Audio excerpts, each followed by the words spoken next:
ఎవరి ప్రేమను ఆశించొద్దు, దొరకదు. స్వచ్ఛమైన ప్రేమ ఎక్కడ దొరకదు. స్వార్థం, నటన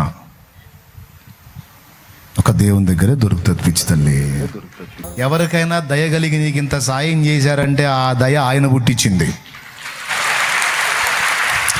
లేకపోతే చూస్తా ఒక మెతుకు కూడా నీ ముఖాన్ని రాల్చరు, అంతే. ఎవరన్నా నీకు అంత దయ చూపి సాయం చేశారంటే నా తండ్రి పుట్టించాడు నీ పట్ల దయ.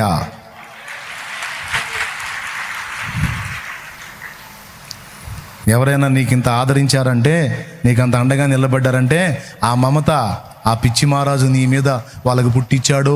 లేకపోతే వాళ్ళకు ఉండదో, వాళ్ళ సొంత వాళ్ళ మీదే ఉండదు. నీకెందుకు సాయం చేస్తారు వాళ్ళు? మరి చేశారంటే ఎవరు చేపించారు? కథానాయకుడు ఎవరు? నువ్వు మయంపరచాల్సింది నా ప్రభుని. ఓకే, ఒకటి అయిపోయింది. రెండోది, ఎటు చూడొద్దన్నాను? మనుషుల వైపు చూడొద్దన్నాను. మనుషుల వైపు అంటే ఎవరి వైపు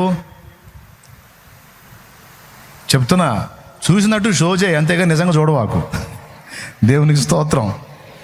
అర్థమైందా? హృదయంలో మాత్రం నువ్వు చూసేది ఒకవైపే.